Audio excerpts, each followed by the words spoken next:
তার যে সমস্যা সেটা আমাদের অনেকেরই সমস্যা। প্র্যাকটিক্যালি আমারও সেই সমস্যাটা ছিল, কিন্তু আমি একটু পাত্তা টাত্তা দিই কম, যে কারণে সেই সমস্যাটা আমার জীবনে কোনো এফেক্ট ফেলেনি। ইভেন সে যে আমার সাথে কথা বলছে সেটাও তাকে ভীষণ লুকিয়ে কথা বলতে হচ্ছে, কারণ এখানে অপরাধ কোথায়? যারা সেটাকে খারাপ চোখে দেখছে তারা আসলে অনেক বেশি ব্যাকডেটেড।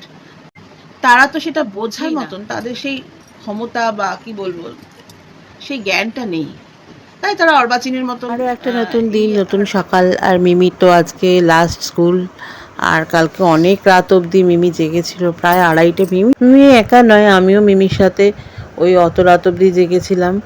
বেচারা অবস্থা খুবই খারাপ, এখন যাচ্ছে স্কুলে। তার মধ্যে আজকে লাস্ট ডে, মনটাও খারাপ, কারণ নিজের স্কুল তো, তার মধ্যে বাচ্চাদের সাথে এমন মিশে গেছে। আর ওকে স্কুলের টিচাররাও তো খুব ভালোবাসে, তো স্কুলের প্রতি একটা আলাদাই মায়া রয়েছে, তাই না? হ্যালো ফ্রেন্ডস, চলে আসলাম আরও একটা ব্লগ ভিডিও নিয়ে। আমি শম্পা। সকালবেলা তো মিমি বেরিয়ে গেছে। মিমি খেয়ে গেল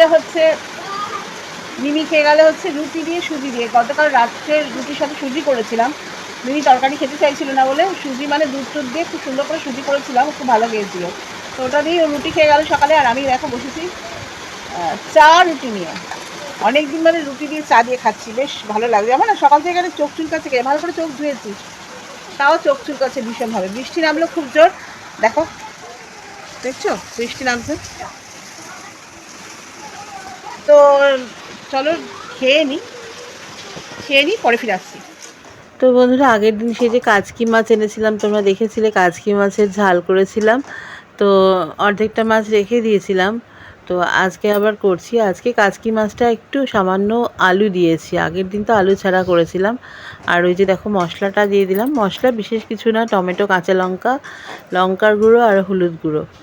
এত স্বাদের মাছ না, খেতে কি ভালোই না লাগে, মানে এক থালা ভাত খাওয়া হয়ে যায়, ভীষণ ভালো লাগে। তো এই কাচকি মাছটা একদম শুকনো হবে, তো যে কারণে অনেকক্ষণ ধরে এটাকে কষাতে হবে, কষিয়ে কষিয়ে কষিয়ে কষিয়ে রান্না করতে হবে। তো একটু ভাপে রাখলাম, চাপা দিলাম, কারণ ওই যে টমেটো, কাঁচা লঙ্কাটা একটু সিদ্ধ হওয়ার জন্য।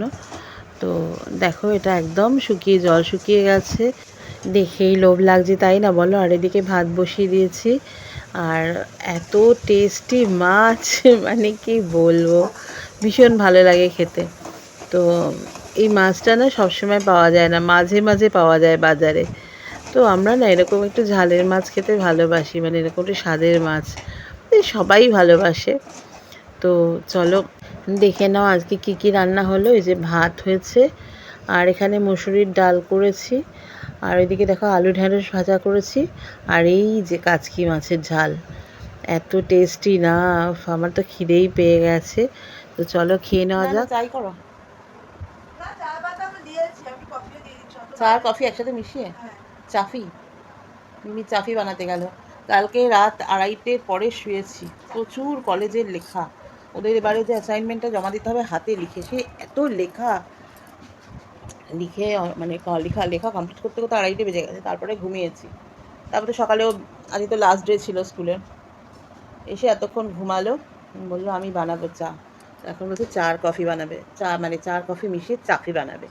ঠিক আছে, তো চলো আরেকটা কী করবে বলছে,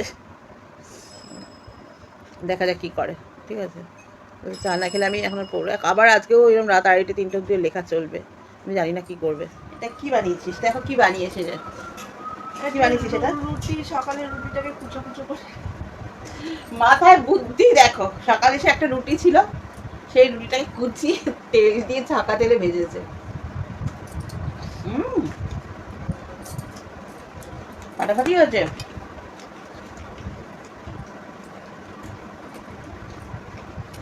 আর এর সঙ্গে চাফি।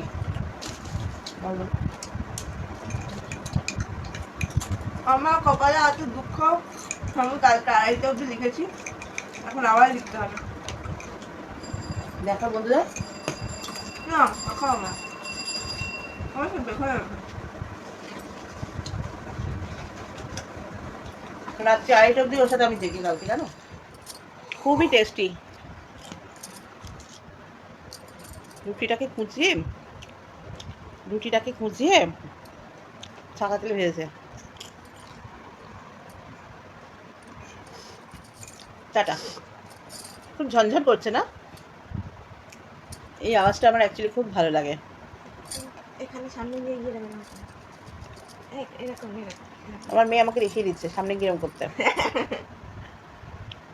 চলো টাটা। খুব বেচারি চাপে আছে, খুব চাপে আছে। আজকে না একটা অন্য বিষয় নিয়ে তোমাদের সাথে আলোচনা করবো। সেটা হচ্ছে আমারই এক ফেসবুকের বন্ধু, গত পরশুদিন তার সাথে আমার কথা হয়েছে। আমি তার নামটা এখানে বলবো না, সেটা ঠিক হবে না। তবে তার যে সমস্যা সেটা তার একার সমস্যা না, তার যে সমস্যা সেটা আমাদের অনেকেরই সমস্যা।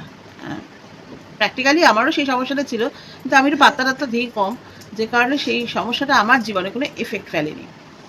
তো বিষয়টা হচ্ছে খুব আক্ষেপ করে বলছিল যে তার ফ্যামিলিতে বা তার সারাউন্ডিংয়ে তার এই ভিডিও করা নিয়ে অনেক সমস্যা তৈরি হয়। মানে তাকে এতটাই সমস্যা ফেস করতে হয় যে সে রীতিমতো বাড়ির সদস্যদের লুকিয়ে ভিডিও বানায়। ইভেন সে যে আমার সাথে কথা বলছে সেটাও তাকে ভীষণ লুকিয়ে কথা বলতে হচ্ছে, কারণ যেহেতু আমি সোশ্যাল মিডিয়ার বন্ধু। তো এরকম সমস্যা আমাদের অনেকেরই আছে। দেখো, আমি একটা কথা বুঝি যে যে কাজে মানুষের ক্ষতি হয় না, যে কাজ মানুষের অনিষ্ট করে না, আমি চুরি ডাকাতি রাহাজানি এসব কিছু করছি না। আমি সৎভাবে খেটে ভিডিও বানাচ্ছি, আমার লাইফস্টাইলকে আমি সুন্দর করে প্রেজেন্ট করছি। এখানে অপরাধ কোথায়? যারা সেটাকে খারাপ চোখে দেখছে তারা আসলে অনেক বেশি ব্যাকডেটেড, তারা তো সেটা বোঝেই না। আজকের ডেটে সোশ্যাল মিডিয়াতে ভিডিও বানানো বা কন্টেন্ট ক্রিয়েশন কতটা প্রাসঙ্গিক এবং অপরিহার্য, যেখানে রীতিমতো পার্লামেন্টের বিষয়টি নিয়ে চর্চা চলছে। কাজেই এই কাজটা যে কতটা সিরিয়াস একটা কাজ সেটা বোঝার মতন তাদের সেই ক্ষমতা বা কি বলবো সেই জ্ঞানটা নেই। তাই তারা অর্বাচীনের মতন এই হরকতগুলো বা এই আচরণগুলো করে আমাদের সাথে, যারা আমরা ভিডিও বানাই। কাজেই তাদের কথা একদম ধরতে নেই। আমি প্র্যাকটিক্যালি ধরি না। আমাকে নিয়ে অনেক হয়েছে, আমাকে নিয়ে প্রচুর হয়েছে। এখন আমি পাত্তা দিই না, আমি অনেক কিছু বলে ফেলি বলে এখন সব চেপে গেছে, থেমে গেছে। কাজেই ওই মানুষগুলোর কথা কে ধরে? আমি কাজ করছি ভাই, আমি আমার একটা আইডেন্টিটি তৈরি করছি মাথা উঁচু করে। আমি বেকার তো ঘুরে বসে এর নিন্দা ওর চর্চা করে হালকাভাবে নিজের জীবন কাটাচ্ছি না, বরঞ্চ তারা কাটাচ্ছে। তারা মানে আনওয়ান্টেডভাবে আমার লাইফে এসে নাক গলাচ্ছে।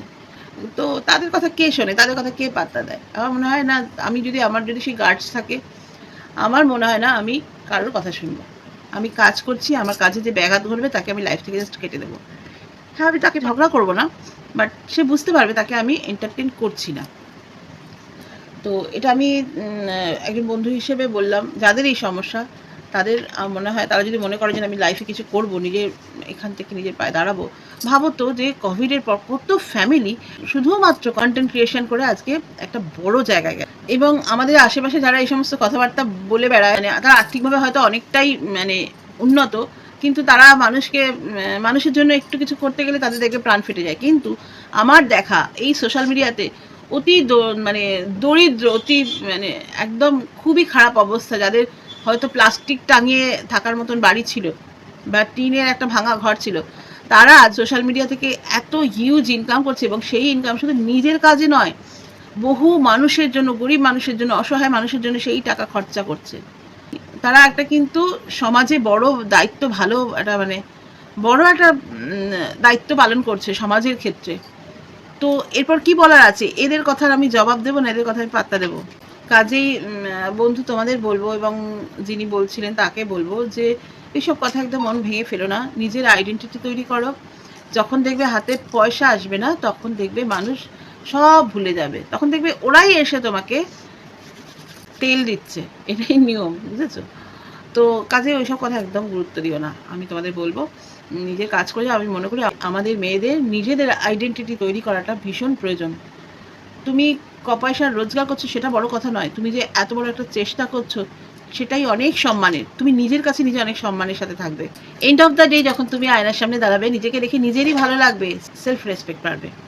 তো চলো বন্ধুরা, আবার পরে ফিরে আসছি, সঙ্গে থাকো।